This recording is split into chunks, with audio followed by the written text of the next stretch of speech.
नमस्कार, बिहार तक देख रहे हैं आप और आपके साथ मैं हूं आशीष अभिनव और हमारे साथ हैं मेरे सहयोगी इंद्र मोहन। देखिए, हम बिहार तक का एग्जिट पोल दिखा रहे हैं। 243 सीटों पर मतदान की प्रक्रिया के बाद एग्जिट पोल और कौन कहां से जीत रहा है, किसके सेहरे पर माथे पर जीत का सेहरा बंधेगा, ये हम जानने की कोशिश कर रहे हैं। सबसे पहले आपको मधेपुरा की बात हम कर लेते हैं। मधेपुरा सीट को लेकर यहां से आपको बता दें कि कविता शाह जेडीयू के उम्मीदवार हैं और चंद्रशेखर यादव आरजेडी के मौजूदा विधायक हैं। शशि यादव यहां से जनसुराज के उम्मीदवार हैं। चंद्रशेखर यादव आपको पता है बिहार सरकार में शिक्षा मंत्री रह चुके हैं, आरजेडी के कद्दावर नेता हैं। लेकिन क्या इस बार मधेपुरा में किसके पलरे जीत बैठ रहा है, समझेंगे। क्या कुछ कह रहा है यहाँ का एग्जिट पोल?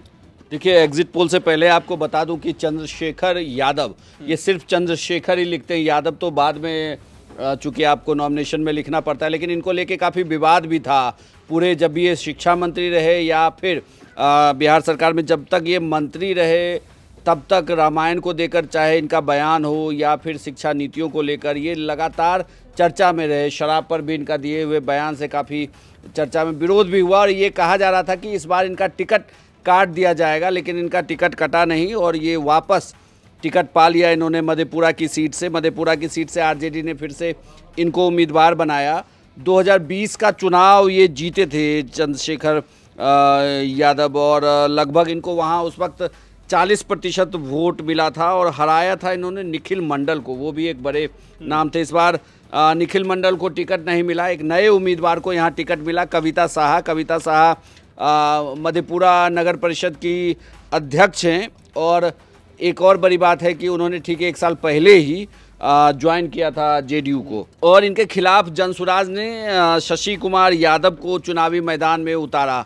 तो जो बिहार तक का एग्जिट पोल बता रहा है कि मधेपुरा की सीट से इस बार चंद्रशेखर जो हैं वो आज़ाद हो जाएंगे, मतलब कि उनके लिए ये नुकसान है और जेडीयू इस सीट को जीत सकती है। बिहार तक का एग्जिट पोल कहता है कि मधेपुरा की सीट से कविता शाह जेडीयू की प्रत्याशी जो हैं, जिन्होंने 1 साल पहले ही जेडीयू ज्वाइन किया था, वो बिहार विधानसभा चुनाव 2025 में जीत सकती है। मतलब बिहार तक के एग्जिट पोल में जेडीयू के लिए एक सीट यहाँ पर बढ़ गई है जो मधेपुरा की सीट है और आरजेडी को ये बड़ा नुकसान है।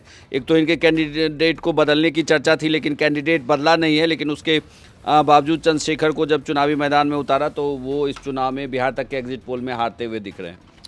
तो चलिए, चंद्रशेखर यादव जो बिहार सरकार में मंत्री भी रह चुके हैं और मौजूदा विधायक हैं, लेकिन इस बार यहां पर पलड़ा भारी जो है वो कविता शाह का बिहार तक के एग्जिट पोल के मुताबिक। लेकिन शशि यादव तीसरे नंबर पर चले जाएंगे। जनसुराज का यहां भी खाता नहीं खुलता दिख रहा है। बहरहाल आगे अन्य सीट पर हम बात करेंगे। बिहार की सभी सीटों के एग्जिट पोल को देखने के लिए आप देखते रहिए सिर्फ बिहार तक। नमस्कार।